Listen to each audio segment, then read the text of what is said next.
Hi friends, ಎಲ್ಲರಿಗೂ ನಮಸ್ಕಾರ. ಬನ್ನಿ ಫ್ರೆಂಡ್ಸ್, ಶಾರದೆ ಸೀರಿಯಲ್ನ ಇವತ್ತಿನ ಸಂಚಿಕೆಯಲ್ಲಿ ಏನಾಗ್ತಿದೆ ಅಂತ ನೋಡ್ಕೊಬರೋಣ. ಅದಕ್ಕೂ ಮುಂಚೆ ಯಾರೆಲ್ಲ ನನ್ನ ವಿಡಿಯೋ ನೋಡ್ತಾ ಇದ್ದೀರಾ ಫ್ರೆಂಡ್ಸ್, ಅವರೆಲ್ಲ ಪುಟ್ಟದೊಂದು ಲೈಕ್ ಮಾಡಿ ಹಾಗೆ ಸಬ್ಸ್ಕ್ರೈಬ್ ಮಾಡೋದನ್ನ ಮರಿಬೇಡಿ. ಬನ್ನಿ ಸ್ಟಾರ್ಟ್ ಮಾಡೋಣ. ಫ್ರೆಂಡ್ಸ್, ಮೊದಲಿಗೆ ಇಲ್ಲಿ ಜ್ಯೋತಿಕಾ ಖುಷಿಯಿಂದ ಹಾಲನ್ನ ಕುಡಿತಾ ಇರ್ತಾಳೆ. ಅಲ್ಲಿಗೆ ಪಾರಿಜಾತ ಟೆನ್ಷನ್ ಮಾಡ್ಕೊಂಡು ಬಂದು, ಅಲ್ಲ ನೀನು ನೋಡಿದ್ರೆ ಇಲ್ಲಿ ಆರಾಮಾಗಿ ಕೂತ್ಕೊಂಡು ಹಾಲು ಕುಡಿತಿದ್ಯಾ, ಸಿದ್ದು ನೋಡಿದ್ರೆ ಬಂದು ಏನೇನೋ ಮಾತಾಡ್ಕೊಂಡು ಹೋದ್ನಲ್ಲ, ಶಾರದೆ ಎಲ್ಲಿ ಅಂತ ಕೇಳ್ತಾ ಇದ್ನಲ್ಲ, ನಿನಗೇನು ಗೊತ್ತಿರುತ್ತೆ ಪಾಪ ಅವಳು ಎಲ್ಲೋದ್ಲು ಅಂತ ಅಲ್ವಾ ಅಂತ ಕೇಳ್ತಾ ಇರ್ತಾಳೆ. ವಿಷಯ ಬಂತು ಅಂತಂದ್ರೆ ಎಲ್ಲರನ್ನೂ ತಲೆ ಕೆಡಿಸ್ಬಿಡ್ತೀನಿ ಕಣೆ, ಏನಾಯ್ತು ಇವನಿಗೆ ಅಂತ ಅನ್ಬೇಕಾದ್ರೆ, ನೀನ್ ಯಾಕೆ ತಲೆ ಕೆಡಿಸ್ಕೊತ್ತೆ, ಬಿಟ್ಬಿಡು ಗ್ರಾನಿ ಅಂತ ಅನ್ಬೇಕಾದ್ರೆ, ಇದೊಳ್ಳೆ ಸರಿ ಆಯ್ತು, ನೀನೇನೆ ಈ ರೀತಿ ಮಾತಾಡ್ತಿದ್ಯಾ ಗೋಲ್ಡಿ ಅಂತ ಕೇಳ್ತಾ ಇರ್ತಾಳೆ. ಅಂತ ಹೇಳ್ತಾ ಇರ್ಬೇಕಾದ್ರೆ ಜ್ಯೋತಿಕಾ ಏನು ಮಾತಾಡ್ದಾನೆ ಖುಷಿಯಾಗಿ ಹಾಲು ಕುಡಿತಾ ಇರ್ತಾಳೆ. ಮತ್ತೆ ಪಾರಿಜಾತ ಹೇಳ್ತಾ ಇರ್ತಾಳೆ, ಅವಳು ಎಡುಲಿ ಬೀಳ್ಲಿ ಏನೇ ಮಾಡ್ಕೊಳ್ಳಿ ಅಥವಾ ಏನೇ ತೊಂದರೆ ಆಗಲಿ ಬಂದು ನಿನ್ನನ್ನೇ ಕೇಳಬೇಕಾ, ಇನ್ಯಾರು ಸಿಗಕ್ಕಲ್ವ ಇವನಿಗೆ ಅಂತ ಬೈತಿರ್ಬೇಕಾದ್ರೆ ಖುಷಿಯಿಂದ ತನ್ನ ಅಮ್ಮಮ್ಮನ ನೋಡ್ತಾ ಇರ್ತಾಳೆ. ಅಲ್ಲ ಕಡೆ ಗೋಲ್ಡಿ, ನೀನು ಮದುವೆ ಆಗೋ ಹುಡುಗಿ, ನಿನ್ನ ಬಗ್ಗೆ ಏನು ವಿಚಾರಿಸಲ್ಲ, ಅದೇ ಶಾರದಾ 5 ನಿಮಿಷ ಕಾಣಿಸ್ಲಿಲ್ಲ ಅಂತಂದರೆ ಮನೆಯವ್ರನ್ನೆಲ್ಲ ವಿಚಾರಿಸ್ಕೊ ಬರ್ತಾನೆ, ಅವನಿಗೆ ಏನಾಗಿದೆ, ಒಂದು ಸ್ವಲ್ಪನಾದರೂ ಕಾಮನ್ ಸೆನ್ಸ್ ಇಲ್ವಾ ಅಂತ ಬೈತಾ ಇರಬೇಕಾದ್ರೆ, ನಿನಗೆ ಗೊತ್ತಲ್ವ ಗ್ರಾನಿ ನನ್ನ ಬಗ್ಗೆ ಅವನಿಗೆ ಕನ್ಸರ್ನ್ ಇಲ್ಲ ಅಂತ.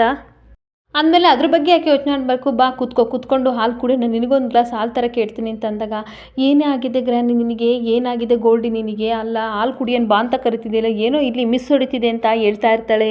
ಆವಾಗ ಮತ್ತೆ ಗೋಲ್ಡಿ ಹೇಳ್ತಾ ಇರ್ತಾಳೆ, ಬೇಡದ ವಿಷಯಕ್ಕೆಲ್ಲ ತಲೆ ಕೆಡಿಸ್ಕೊಳ್ಳೋಕ್ಕೆ ನನ್ನ ಕೈಲಾಗಲ್ಲ, ನಾನು ಇವಾಗ ತುಂಬ ನೆಮ್ಮದಿಯಾಗಿದ್ದೀನಿ, ನಾನು ನೆಮ್ಮದಿಯಾಗಿ ಹಾಲು ಕುಡಿಬೇಕು ಅಂತ ನಗಾಡ್ಕೊಂಡು ಹೇಳ್ತಾ ಇರ್ತಾಳೆ. ಅದು ಅಲ್ಲದೆ ಆ ಸಿದ್ದು ಎಷ್ಟು ದಿನ ಶಾರದಾ ಎಲ್ಲಿ ಅಂತ ಕೇಳ್ತಾನೆ ಹೇಳಿ, ಇವತ್ತೊಂದು ದಿನ ತಾನೇ, ಅದು ಇವತ್ತೊಂದು ದಿನ ಅಲ್ವಾ, ಕೇಳಿದ್ರೆ ಕೇಳ್ಕೊಳ್ಳಿ ಬಿಡಿ ಅಂತ ಖುಷಿಯಾಗಿ ಹೇಳ್ತಿರ್ಬೇಕಾದ್ರೆ ಪಾರಿಜಾತನಿಗೆ ತುಂಬ ಟೆನ್ಷನ್ ಆಗ್ತಾ ಇರುತ್ತೆ. ಆವಾಗ ಪಾರಿಜಾತ ತುಂಬ ಟೆನ್ಷನ್ ಮಾಡಿಕೊಂಡು, ಏನು ಹೇಳ್ತಿದ್ಯಾ ಗೋಲ್ಡಿ, ನಿಜ ಹೇಳು, ಏನಾದರೂ ಮಾಡಿದ್ಯಾ ಅಂತ ಅನ್ಬೇಕಾದ್ರೆ ತುಂಬ ಖುಷಿಯಿಂದ ಹೇಳ್ತಾ ಇರ್ತಾಳೆ. ಇಷ್ಟೊತ್ತಿಗೆ ಲಿಫ್ಟಲ್ಲಿ ಉಸಿರು ಕಟ್ಟಿ ಅವಳು ಸತ್ತೋಗಿರ್ತಾಳೆ ಅಂತ ಹೇಳ್ಬೇಕಾದ್ರೆ ಇವಳಿಗೆ ತುಂಬ ಶಾಕ್ ಆಗ್ತಾ ಇರುತ್ತೆ. ಹಾಗೆ ಇನ್ನೊಂದು ಕಡೆ ಸಿದ್ದು ನರಸಿಂಹನ ಕೇಳ್ತಾ ಇರ್ತಾನೆ, ಎಲ್ಲಿ ಶಾರದಾ ಅಂತ ಅಂದಾಗ ಭ್ರಮೆ ಅಂತ ಹೇಳ್ತಿರ್ಬೇಕಾದ್ರೆ ನರಸಿಂಹ ಮತ್ತೆ ಹೇಳ್ತಾ ಇರ್ತಾನೆ, ಯಾವುದು ಭ್ರಮೆ ಯಾವುದು ವಾಸ್ತವ ಅಂತ ನನಗೆ ಸರಿಯಾಗಿ ಗೊತ್ತಿದೆ ಕಣಯ್ಯ. ಅಲ್ಲ ಕಣಯ್ಯ, ನನ್ನ ಹೆಂಡ್ತಿನ ನೀನು ಬಂದು ಕೇಳ್ತಿದ್ಯಲ್ಲ, ನಿನಗೆ ಏನಾಗಬೇಕು, ಅವಳು ನಿನಗೆ ಯಾಕಯ್ಯ ಉರಿತೈತೆ, ನನ್ನ ಹೆಂಡ್ತಿ ಎಲ್ಲೋದ್ರೆ ಏನು ಅಂತ ಸಿಟ್ಟು ಮಾಡ್ಕೊಂಡು ಕೇಳ್ತಿರ್ಬೇಕಾದ್ರೆ ಈ ಕಡೆ ತುಂಬ ಕೋಪ ಮಾಡ್ಕೊಂಡು ಸಿದ್ದು ನರಸಿಂಹನ ಗುರಾಯಿಸ್ತಾ ಇರ್ತಾನೆ. ಹಾಗೆ ಕೋಪ ಮಾಡ್ಕೊಂಡು ಸಿದ್ದು ಹೇಳ್ತಾ ಇರ್ತಾನೆ, ಯಾಕೆ ಅಂತ ಅಂದರೆ ನೀನು ಅವ್ರನ್ನ ಬೀದಿ ಪಾಲ್ ಮಾಡಿದ್ಯಾ, ಹೆಂಡ್ತಿನ ಸ್ಥಾನನ ಅವರಿಂದ ಕಿತ್ಕೊಂಡಿದ್ಯಾ, ಅಸಡ್ಡೆ ಮಾಡಿದ್ಯಾ, ಮಗಳನ್ನು ಮತ್ತು ಅಮ್ಮನ ಬೀದಿ ಪಾಲ್ ಮಾಡಿದ್ಯಾ, ಅದಕ್ಕೆ ನಿನಗೆ ಅವ್ರನ್ನ ಕರೆಯೋ ಯೋಗ್ಯತೆ ಆಗಲಿ ಅರ್ಹತೆ ಆಗಲಿ ನಿನಗಿಲ್ಲ ಅಂತ ಕೋಪ ಮಾಡ್ಕೊಂಡು ಬೈತಿರ್ಬೇಕಾದ್ರೆ ನರಸಿಂಹ ನಗಾಡ್ತಾ ಇರ್ತಾನೆ. ಮತ್ತೆ ಕೋಪ ಮಾಡ್ಕೊಂಡು, ನೀನು ಆಡ್ತಿರೋದು ನೋಡಿದ್ರೆ ನೀನೇ ಶಾರದವ್ರನ್ನ ಏನು ಮಾಡಿದ್ಯಾ ಅಂತ ಕೊಳ್ಪಟ್ಟಿನ ಹಿಡ್ಕೊಂಡು, ಎಲ್ಲೋ ಹೇಳು, ನಿಜ ಹೇಳು, ಶಾರದವ್ರು ಎಲ್ಲಿ ಅಂತ ಕೇಳ್ತಿರ್ಬೇಕಾದ್ರೆ, ಬಿಡಯ್ಯ, ದೂರ ನಿಂತ್ಕೋ ಆಯ್ತಾ, ನೀನು ಅನ್ಕೊಂಡಷ್ಟು ಶಾರದಾ ಏನು ಒಳ್ಳೆಯವಳಲ್ಲ, ಅವಳಿಗೆ ಶೋಕಿ ಮಾಡೋ ಆಸೆ, ಅದಕ್ಕೆ ಅವಳು ಈ ರೀತಿ ಎಲ್ಲ ಮಾಡ್ತಾ ಇದ್ದಾಳೆ ಅಂತ ಹೇಳ್ತಾ ಇರ್ತಾನೆ. ಅವಳು ಬೆಂಗಳೂರಿಗೆ ಬಂದಿರೋದೆ ನಿಮ್ಮಂಥ ಶ್ರೀಮಂತರನ್ನ ಬುಟ್ಟಿಗೆ ಹಾಕೊಳ್ಳೋಕೆ ಅಂತ ಹೇಳ್ತಿರ್ಬೇಕಾದ್ರೆ ಸಿದ್ದುಗೆ ತುಂಬ ಕೋಪ ಬರ್ತಾ ಐತೆ. ನೀನು ಶಾರದಾನ ಹುಡುಕ್ತಾ ಇರೋದು, ಈ ರಾತ್ರಿ ಅವಳು ನಾಪತ್ತೆ ಆಗಿರೋದು, ನೀವಿಬ್ಬರು ಗೋಳಾಡ್ತಿರೋದು ನೋಡಿದರೆ ಎಲ್ಲ ನನಗೆ ಅರ್ಥ ಆಗ್ತಿದೆ ಅಂತ ಏನು ಬೇಕು ಅದನ್ನು ಒದರುತ್ತಾ ಇರ್ತಾನೆ. ಹಾಗೆ ಸಿಕ್ಕಾಪಟ್ಟೆ ನಗಾಡ್ಕೊಂಡು, ಅಯ್ಯೋ ಬ್ರದರ್ ನೀನೊಬ್ಬ ಬೆಪ್ಪ ಆಯಿತಾ, ನಿನ್ನೆ ನಾನು, ಇವತ್ತು ನೀನು, ನಾಳೆ ಇನ್ಯಾವನೋ ಬೇಕು ಅವಳಿಗೆ ಅಂತ ಹೇಳ್ತಿರ್ಬೇಕಾದ್ರೆ ಕೆನ್ನೆನ ಕೆರಡು ಬಿಟ್ಟು ಸರಿಯಾಗಿ ಒದೆ ಕೊಟ್ಬಿಟ್ಟು ಹೇಳ್ತಾ ಇರ್ತಾನೆ, ಇನ್ನೊಂದು ಮಾತು ಶಾರದವ್ರ ಬಗ್ಗೆ ಮಾತಾಡಿದರೆ ನನ್ನ ಮಗನೇ ನಿನ್ನ ಹುಟ್ಲಿಲ್ಲ ಅಂತ ಅನ್ನಿಸ್ಬಿಡ್ತೀನಿ ಅಂತ ಹೇಳ್ತಿರ್ಬೇಕಾದ್ರೆ ನರಸಿಂಹ ತುಂಬ ಹೆದರ್ಕೊಂಡು ಹಾಗೆ ನಿಂತ್ಕೊಬಿಡ್ತಾನೆ. ಹಾಗೆ ಮತ್ತೆ ಹೊಡೆದ್ಬಿಟ್ಟು ಹೇಳ್ತಾ ಇರ್ತಾನೆ, ಶಾರದವ್ರಂಥ ದೇವತೆನ ಉಳಿಸ್ಕೊಳಕ್ಕಾಗ್ದಿರೋ ನೀನೊಬ್ಬ ಲೂಸರ್ ಕಣೋ ಆಯಿತಾ, ಏನಾದರೂ ಶಾರದವ್ರಿಗೆ ನಿನ್ನಿಂದಲೇ ತೊಂದರೆ ಐತೆ ಅಂತ ನನಗೇನಾದರೂ ಗೊತ್ತಾಗಬೇಕು, ನನ್ನ ಮಗನೇ ನಿಂತೆಲ್ಲ ನಿನ್ನ ಊತಾಕ್ಬಿಡ್ತೀನಿ ಅಂತ ಹೇಳಿ ಕೋಪ ಮಾಡಿಕೊಂಡು ಅಲ್ಲಿಂದ ಹೊರಟು ಬರ್ತಾ ಇರ್ತಾನೆ. ಹಾಗೆ ಸಿದ್ದು ಹೊರಟೋದ್ಮೇಲೆ ನರಸಿಂಹ ತುಂಬ ಕೋಪ ಮಾಡಿಕೊಂಡು, ಊತಾಕಿಸ್ತೀಯಾ, ನನ್ನೇ ಊತಾಕಿಸ್ತೀಯಾ, ನಾನು ನೋಡ್ತೀನಿ ಅದೇನು ಮಾಡ್ತೀಯಾ ಅಂತ ಅಂದ್ಬಿಟ್ಟು ಹಾಗೆ ಕಾಲರ್ ಪಟ್ಟೆ ಎಲ್ಲ ಸರ್ ಮಾಡಿಕೊಂಡು ಜನಗಳೆಲ್ಲ ಆಡ್ಕೋತಾರೆ ಅಂತ ಹಂಗೆ ನಗಾಡ್ಕೊಂಡು ಸುಮ್ಮನೆ ನಿಂತ್ಕೊಬಿಡ್ತಾನೆ. ಇನ್ನೊಂದು ಕಡೆ ತುಂಬ ಟೆನ್ಷನ್ ಮಾಡಿಕೊಂಡು ಸಿದ್ದು ಆಫೀಸ್ ಹತ್ರ ಬರ್ತಾನೆ. ಇಲ್ಲಿ ಸೆಕ್ಯೂರಿಟಿ ತನ್ನ ತಾನು ಮೊಬೈಲ್ ನೋಡಿಕೊಂಡು ಔಟ್ಸೈಡ್ ಕೂತಿರ್ಬೇಕಾದ್ರೆ ಬಂದ್ಬಿಟ್ಟು ಎಲ್ಲ ಕಡೆ ನೋಡಿದ್ರ ಅಂತಂದಾಗ, ಹೌದು ಸರ್ ನಾನು ಎಲ್ಲ ಕಡೆ ನೋಡಿದೆ, ಎಲ್ಲೂ ಇಲ್ಲ ಶಾರದಾ ಮೇಡಮ್ ಅಂತ ಹೇಳ್ತಿರ್ಬೇಕಾದ್ರೆ, ಸರಿ ನಾನೊಂದು ಸಲ ನೋಡ್ತೀನಿ ಅಂತ ಒಳಗಡೆ ಹೋಗ್ತಾ ಇರ್ತಾನೆ. ಆಫೀಸಲ್ಲಿಗೆ ಹೋದಾಗ ಸ್ವಿಚ್ ಎಲ್ಲ ಆಫ್ ಆಗಿರುತ್ತೆ, ಈ ಕಡೆ ಲಿಫ್ಟು ಸಹ ವರ್ಕ್ ಆಗಲ್ಲ. ಇದೊಂದು ಈ ಟೈಮಲ್ಲಿ ಇದೇ ರೀತಿ ಕೈ ಕೊಡಬೇಕಂತ ಬೈಕೊಂಡು ಸ್ಟೆಪ್ ಹತ್ತಿ ಎಲ್ಲ ಕಡೆ ಅಂದರೆ ಎಲ್ಲ ಕಡೆ ಹುಡುಕ್ತಾ ಇರ್ತಾನೆ. ಇಂಚಿಂಚು ಬಿಡದೆ ಎಲ್ಲ ಕಡೆ, ಎಲ್ಲ ರೂಮಲ್ಲಿ, ಕ್ಯಾಬಿನಲ್ಲಿ ಎಲ್ಲ ಸೈಡು ಹುಡುಕಿ ಸಾಕಾಗಿ ಎಲ್ಲೂ ಶಾರದವರು ಸಿಗೋದೇ ಇಲ್ಲ.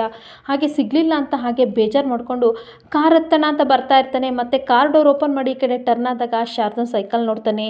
ಶಾರದನ್ ಸೈಕಲ್ ನೋಡಿ ಅವನಿಗೆ ತುಂಬ ಅಂದರೆ ತುಂಬ ಶಾಕ್ ಆಗ್ತಾ ಇರುತ್ತೆ.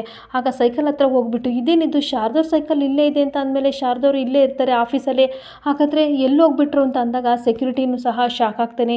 ಸರ್ ನಾನು ನೋಡಲೇ ಇಲ್ಲ ಅಂತ ಅಂದಾಗ, ನಡೀರಿ ಹಾಗಾದರೆ CC ಕ್ಯಾಮ್ರಾನ ಚೆಕ್ ಮಾಡೋಣ, CC ಕ್ಯಾಮ್ರಾ ಫುಟೇಜ್ನ ಚೆಕ್ ಮಾಡಿದರೆ ಖಂಡಿತ ಶಾರದವ್ರು ಎಲ್ಲಿದ್ದಾರೆ ಅಂತ ಸಿಗ್ತಾರೆ ಅಂತ ಹೇಳ್ತಿರ್ಬೇಕಾದ್ರೆ ಸೆಕ್ಯೂರಿಟಿನೂ ಮತ್ತು ಈ ಕಡೆ ಸಿದ್ದುನೂ ಸಹ ಓಡೋಡಿ ಬರ್ತಾ ಇರ್ತಾರೆ. ಕ್ಯಾಬಿನಲ್ಲಿ ಕೂತ್ಕೊಂಡು CC ಕ್ಯಾಮ್ರಾ ಚೆಕ್ ಮಾಡ್ತಾ ಇರ್ತಾನೆ. ಅರೌಂಡ್ ಎಷ್ಟು ಗಂಟೆಯಲ್ಲಿ ಅವರು ಹೋಗಿದ್ದು ನಿಮಗೆ ನೆನಪಿದೆಯಾ ಅಂತ ಕೇಳ್ತಿರ್ಬೇಕಾದ್ರೆ ಸರ್ 7 o'clock ಆಗಿತ್ತು ಅಂತ ಹೇಳ್ತಾ ಇರ್ತಾನೆ. ಆ ಟೈಮಿಗೆ CC ಕ್ಯಾಮ್ರಾನ ಸಿದ್ದು ಓಪನ್ ಮಾಡ್ತಾ ಇರಬೇಕಾದ್ರೆ ಶಾರದಾ ಕಾಣ್ತಾಳೆ. ಅವಳು ಎಲ್ಲರಿಗೂ ಸಹ ಬಾಯ್ ಹೇಳ್ಬಿಟ್ಟು ಈ ಕಡೆ ಲಿಫ್ಟ್ ಓಪನ್ ಮಾಡಿಬಿಟ್ಟು ಲಿಫ್ಟ್ ಒಳಗಡೆ ಹೋಗ್ತಾಳೆ. ಆದರೆ ಲಿಫ್ಟ್ ಒಳಗಡೆ ಹೋದವಳು ಹೊರಗಡೆ ಬರೋದೇ ಇಲ್ಲ. ಅದನ್ನು ನೋಡಿ ಶಾರದಾನ ಒಳಗಡೆ ಹೋಗಿದ್ದನ್ನು ನೋಡಿ ಸಿದ್ದುಗೆ ತುಂಬ ಅಂದರೆ ತುಂಬ ಟೆನ್ಷನ್ ಆಗ್ತಾ ಇರುತ್ತೆ. ಮತ್ತೆ ಯೋಚನೆ ಮಾಡ್ತಾ ಇರ್ತಾನೆ, ಇದೇನಿದು ಲಿಫ್ಟ್ ಒಳಗಡೆ ಹೋಗಿದ್ದಾರೆ ಆದರೆ ಹೊರಗಡೆ ಬಂದಿಲ್ವಲ್ಲ, ಹಂಗಾದ್ರೆ ಓ ಮೈ ಗಾಡ್, ಹಂಗಾರೆ ಲಿಫ್ಟ್ ಕೆಟ್ಟೋಗಿದೆ, ಅದಕ್ಕೆ ಬಹುಶಃ ಇವರು ಲಿಫ್ಟ್ ಒಳಗಡೆ ಇದ್ದಾರೆ ಅಂತ ಅನಿಸ್ಬಿಟ್ಟು ಯಾಕ್ರೆ ಲಿಫ್ಟ್ ವರ್ಕ್ ಆಗ್ತಿಲ್ಲ, ಮೇ ಬಿ ಪವರ್ ಆಫ್ ಆಗಿರ್ಬೋದು, ಮೇನ್ ಪವರ್ ಆಫ್ ಆಗಿದೆ ಅಂತ ಅನಿಸುತ್ತೆ, ನೋಡೋಗಿಂತ ಸೆಕ್ಯೂರಿಟಿ ಹೇಳ್ತಿರ್ಬೇಕಾದ್ರೆ ಈ ಸೆಕ್ಯೂರಿಟಿ ಹೋಗ್ಬಿಟ್ಟು ಪವರ್ ಆಫ್ ಆಗಿದ್ದನ್ನು ಆನ್ ಮಾಡ್ತಾರೆ. ಈ ಕಡೆ ಲಿಫ್ಟಲ್ಲಿ ಹೋಗೋಣ ಅಂತ ಸಿದ್ದು ಲಿಫ್ಟ್ ಬಟನ್ನ ಪ್ರೆಸ್ ಮಾಡಿ ಫಸ್ಟ್ನೇ ಫ್ಲೋರಲ್ಲಿ ನೋಡಿದರೆ ಅವಳು ಅಲ್ಲೇ ಬಿದ್ದಿರ್ತಾಳೆ. ಶಾರದಾನ ನೋಡಿ ಸಿಕ್ಕಾಬಟ್ಟೆ ಅಂದರೆ ಸಿಕ್ಕಾಬಟ್ಟೆ ಟೆನ್ಷನ್ ಆಗಿ ಸಿದ್ದು ಅಲ್ಲೇ ನಿಂತ್ಕೊಬಿಡ್ತಾನೆ. ಶಾರದವ್ರೆ ಎದ್ದೇಳಿ ನಿಮ್ಗೆ ಏನೂ ಆಗಿಲ್ಲ, ಪ್ಲೀಸ್ ಎದ್ದೇಳಿ ಶಾರದವ್ರೆ ಅಂತ ಹೇಳಿದ್ರು. ಅವಳು ಜ್ಞಾನ ತಪ್ಪಿ ಬಿದ್ದೋಗಿರೋದ್ರಿಂದ ಅವಳನ್ನ ಎತ್ಕೊಬಂದು ಈ ಕಡೆ ಸೈಡ್ ಕರ್ಕೊಬರ್ತಾ ಇರ್ತಾನೆ. ಈ ಕಡೆ ಕ್ಯಾಬಿನ್ ಹತ್ರ ಕರ್ಕೊಬಂದು ಹಾಗೆ ನೆಲದ ಮೇಲೆ ಮಲಗಿಸಿ ಅವಳ ಕೈ ಕಾಲು ಎಲ್ಲ ಉಜ್ಜುತ್ತಾ ಇರ್ತಾನೆ. ಅವಳು ಸ್ಲಿಪ್ಪರ್ ಎಲ್ಲ ತೆಗೆದ್ಬಿಟ್ಟು ಕಾಲೆಲ್ಲ ಉಜ್ಜುತ್ತಾನೆ, ಕೈಯೆಲ್ಲ ಉಜ್ಜುತ್ತಾನೆ. ಎಷ್ಟು ಉಜ್ಜಿದ್ರೂ ಸಹ ಶಾರದಾ ಕಣ್ಣು ಬಿಡೋದೇ ಇಲ್ಲ. ಆಗ ಸೆಕ್ಯೂರಿಟಿಗೆ ಹೇಳ್ತಾ ಇದ್ದಾನೆ, ಸ್ವಲ್ಪ ನೀರು ತೊಗೊಬನ್ನಿ ಅಂತ ಅಂದಾಗ ಸೆಕ್ಯೂರಿಟಿ ನೀರು ತಂದು ಕೊಡ್ತಾನೆ. ನೀರನ್ನ ಮುಖದ ಮೇಲೆಲ್ಲ ಎಷ್ಟು ನೀರು ಚುಮ್ಕಿದ್ರೂ ಸಹ ಅವಳು ಎದಳೋದೇ ಇಲ್ಲ. ಆದರೆ ಇದೊಳ್ಳೆ ಟೆನ್ಷನ್ ಆಯ್ತಲ್ಲಪ್ಪ ದೇವರೇ, ಏನು ಮಾಡಲಿ ನಾನು ಇವಾಗ, ಏನು ಮಾಡಬೇಕು ಅಂತ ನನಗೆ ಗೊತ್ತಾಗ್ತಿಲ್ಲ. ಈಗ ಇದೊಂದು ದಾರಿ ಬಿಟ್ಟರೆ ನನಗೆ ಬೇರೆ ಯಾವ ದಾರಿಯೂ ಸಹ ಕಾಣ್ತಾ ಇಲ್ಲ. ಶಾರದವ್ರೆ ನನ್ನನ್ನು ಕ್ಷಮಿಸ್ಬಿಡಿ, ನಾನು ನಿಮ್ಮನ್ನು ಮಿಸ್ಯೂಸ್ ಮಾಡ್ಕೋತಿದ್ದೀನಿ ಅಂತ ಅನ್ಕೋಬೇಡಿ ಅಂತ ಹೇಳ್ಬಿಟ್ಟು ಈ ಕಡೆ CPRನ ಕೊಡೋಕ್ಕೆ ಟ್ರೈ ಮಾಡ್ತಾ ಇರ್ತಾನೆ. ಎಷ್ಟು ಚೆಸ್ಟ್ ಕಂಪ್ರೆಷನ್ ಕೊಟ್ಟರೂ ಸಹ ಶಾರದನಿಗೆ ಬ್ರೀತ್ ಬರ್ತಲೇ ಇರಲಿಲ್ಲ. ಕೊನೆಗೆ ನನಗೆ ಉಳಿದಿರೋದು ಇದೊಂದೇ ದಾರಿ ಅಂತ ಕೃತಕ ಬ್ರೀತ್ನ ಕೊಡಬೇಕು ಅಂತ ಅವನ ಬಾಯಿಂದ ಶಾರದಾ ಬಾಯಿಗೆ ಉಸಿರನ್ನ ಕೊಟ್ಬಿಡ್ತಾನೆ. ಒಂದು 2-3 ಸಲ ಬ್ರೀತ್ ಕೊಟ್ಟ ತಕ್ಷಣ ಅವಳಿಗೆ ಶಾರದನಿಗೆ ಉಸಿರು ಬಂದುಬಿಡುತ್ತೆ. ಅಮ್ಮ ಅಂತ ಎದ್ದ ತಕ್ಷಣ ಅವನಿಗೆ ತುಂಬ ಖುಷಿ ಆಗ್ತಾ ಇರುತ್ತೆ. ಶಾರದವ್ರೆ ನಿಮ್ಗೇನು ಆಗಿಲ್ಲ ಆಯಿತಾ, ನೀವು ಟೆನ್ಷನ್ ಮಾಡ್ಕೋಬೇಡಿ ಆಯಿತಾ, ನೀವು ಹುಷಾರಾಗಿದ್ದೀರಾ, ಟೆನ್ಷನ್ ಮಾಡ್ಕೋಬೇಡಿ, ತೊಗೊಳ್ಳಿ ಸ್ವಲ್ಪ ನೀರು ಕುಡೀರಿ ಅಂತ ಹೇಳ್ತಾ ಇರ್ತಾನೆ. ಈ ಕಡೆ ಸಿದ್ದನ್ನ ನೋಡಿ ಶಾರದನಿಗೆ ತುಂಬ ಟೆನ್ಷನ್ ಆಗ್ತಾ ಇರುತ್ತೆ. ಹಾಗೆ ಎದ್ದು ಕೂರಿಸ್ಬಿಟ್ಟು ಸ್ವಲ್ಪ ನೀರು ಕುಡಿಸ್ತಾ ಇರ್ತಾನೆ. ಮತ್ತೆ ಸಿದ್ದು ಹೇಳ್ತಾ ಇರ್ತಾನೆ, ಟೆನ್ಷನ್ ಮಾಡ್ಕೋಬೇಡಿ ಆಯಿತಾ, ನಿಮ್ಗೆ ಏನೂ ಆಗಿಲ್ಲ, ನಾನು ಬಂದಿದ್ದೀನಿ ತಾನೆ, ಬನ್ನಿ. ದೀಪು ಪುಟ್ಟ ಮನೇಲಿ ಕಾಯ್ತಾ ಇರ್ತಾಳೆ, ಅವಳಿಗೋಸ್ಕರ ನಾವು ಬೇಗ ಹೋಗಬೇಕು, ಆಲ್ರೆಡಿ ತಡವಾಗಿದೆ ಬನ್ನಿ ಅಂತಂದಾಗ ಶಾರದನ ಕೈ ಹಿಡ್ಕೊತಾನೆ. ಅವಳು ಸಹ ಎದ್ದು ಹೋಗ್ತಾ ಇರಬೇಕಾದ್ರೆ ಈ ಕಡೆ ಸೆಕ್ಯೂರಿಟಿ ಟೇಬಲ್ ಫ್ಯಾನ್ನ ತಗೊಬಂದು ಗಾಳಿ ಬೀಸಕ್ಕೆ ಅಂತ ಬರ್ತಾ ಇರ್ತಾನೆ. ಈ ಕಡೆ ಸಿಕ್ಕಾಬಟ್ಟೆ ಕೋಪವಾಗಿದ್ದ ಸಿದ್ದು ಸೆಕ್ಯೂರಿಟಿ ನೋಡಿ, ಏನ್ರಿ ಇಷ್ಟು ಬೇಜವಾಬ್ದಾರಿಯಿಂದ ವರ್ತಿಸ್ತಿದ್ದೀರಲ್ಲ, ನಿಮಗೆ ಗೊತ್ತಾಗಲ್ವಾ ಲಿಫ್ಟ್ ಆಫ್ ಆಗಿದೆಯಾ ಆನ್ ಆಗಿದೆಯಾ ಅಂತ ಚೆಕ್ ಮಾಡ್ಕೋಬೇಕು. ಇನ್ನು ಪ್ರತಿದಿನ ಎಲ್ಲ ರೋಡ್ ಮೇಲೆ ಆಫೀಸಲ್ಲಾಗಲಿ ಅಥವಾ ಲಿಫ್ಟಲ್ಲಾಗಲಿ ಎಲ್ಲ ಚೆಕ್ ಮಾಡಿಕೊಂಡೆ ನೀವು ಲಾಕ್ ಮಾಡ್ಕೋಬೇಕು. ಇನ್ನೊಂದ್ಸಲ ಈ ಥರ ಮಾಡಿದರೆ ನಾನು ಸರಿ ಇರಲ್ಲ ಅಂತ ಬೈತಿರ್ಬೇಕಾದ್ರೆ ಸರಿ ಸರ್ ನೆಕ್ಸ್ಟ್ ಟೈಮಿಂದ ಈ ಥರ ತಪ್ಪು ಮಾಡಲ್ಲ ಅಂತ ಸೆಕ್ಯೂರಿಟಿ ಹೇಳ್ತಾ ಇರ್ತಾನೆ. ಸರಿ ಬನ್ನಿ ಶಾರದವ್ರೆ ಹೋಗೋಣ ಅಂತ ಶಾರದನಿಗೆ ಸಮಾಧಾನ ಮಾಡಿ ಶಾರದನ ಕರ್ಕೊಂಡು ಹೋಗ್ತಾ ಇರ್ತಾನೆ. ಒಂದು ಕಡೆ ದೀಪು ಪುಟ್ಟ ತನ್ನಮ್ಮ ಬಂದಿಲ್ಲ ಅಂತ ಕಣ್ಣೀರು ಹಾಕ್ಕೊಂಡು ಹೊರಗಡೆಯಿಂದ ಒಳಗೆ ಹೋಗ್ತಾಳೆ. ಒಳಗಡೆಯಿಂದ ಹೊರಗಡೆ ಬಂದು ಕಣ್ಣೀರು ಹಾಕ್ಕೊಂಡು ಅಳ್ತಿರ್ಬೇಕಾದ್ರೆ ಅದನ್ನು ನೋಡಿದ ಜ್ಯೋತಿಕಾ ಮತ್ತು ಪಾರಿಜಾತ ತುಂಬ ಖುಷಿ ಪಡ್ತಾ ಇರ್ತಾರೆ. ಅವಾಗ ಪಾರಿಜಾತ ಹೇಳ್ತಾ ಇರ್ತಾಳೆ, ನೋಡ್ದ ಗೋಲ್ಡಿ, ಈ ಮರಿ ದೆವ್ವ ಹೇಗೆ ಅವ್ರ ಅಮ್ಮ ಬಂದಿಲ್ಲ ಅಂತ ಅಳ್ತಾ ನಿಂತಿದೆ, ಅದೆಲ್ಲ ಸರಿ, ನೀನೇನೋ ಲಿಫ್ಟಲ್ಲಿ ಶಾರದನ ಸಾಯಿಸೋ ಪ್ಲ್ಯಾನ್ ಮಾಡಿದೆ, ಆದರೆ ಈ ದೆವ್ವನ್ನ ಯಾವ ರೀತಿ ನೀನು ಓಡಿಸ್ತೀಯ ಅಂತ ಹೇಳ್ತಾ ಇರ್ತಾಳೆ. ಅದರಲ್ಲೂ ಈ ಇವಳು ಅಂದರೆ ತುಂಬ ಪ್ರಾಣ, ದೀಪು ಅಂತಂದರೆ ನಮ್ಮ ಸಿದ್ಧಿಗೆ ತುಂಬ ಪ್ರಾಣ. ಅವರಮ್ಮ ಸತ್ತಾಳೆ ಅಂತ ಗೊತ್ತಾದರೆ ದೀಪು ಖಂಡಿತ ಅಂದರೆ ಖಂಡಿತ ಬಿಟ್ಟಿರಲ್ಲ. ಅದಕ್ಕೋಸ್ಕರ ಸಿದ್ದು ಇವಳಿಗೋಸ್ಕರ ಏನು ಬೇಕಾದರೂ ಮಾಡ್ತಾನೆ. ಈ ಮನೆಯವ್ರು ಇನ್ನೇನು ಇವಳನ್ನ ಸಾಕಿದ್ರು ಹೇಳೋಕ್ಕಾಗಲ್ಲ ಅಂತ ಹೇಳ್ಬಿಟ್ಟು ಮುಂದೊಂದು ದಿನ ನೀನು ಸಿದ್ಧಿಗೆ ಹೆಂಡ್ತಿ ಮಾತ್ರ ಅಲ್ಲ, ಈ ಮಗುಗೆ ತಾಯಿನೂ ಸಹ ನೀನು ಆಗಬೇಕಾಗುತ್ತೆ ನೋಡು ಗೋಲ್ಡಿ ಅಂತ ಹೇಳ್ತಿರ್ಬೇಕಾದ್ರೆ ಅಮ್ಮಮ್ಮ ಸುಮ್ಮನಿರ್ತೀರ, ಸ್ವಲ್ಪ ಏನೇನೋ ಮಾತಾಡಬೇಡಿ ಗ್ರಾನಿ, ನಾನು ಹೇಳೋದನ್ನು ಸ್ವಲ್ಪ ಅರ್ಥ ಮಾಡ್ಕೊಳ್ಳಿ ಅಂತ ಬೈತಾ ಇರ್ತಾಳೆ.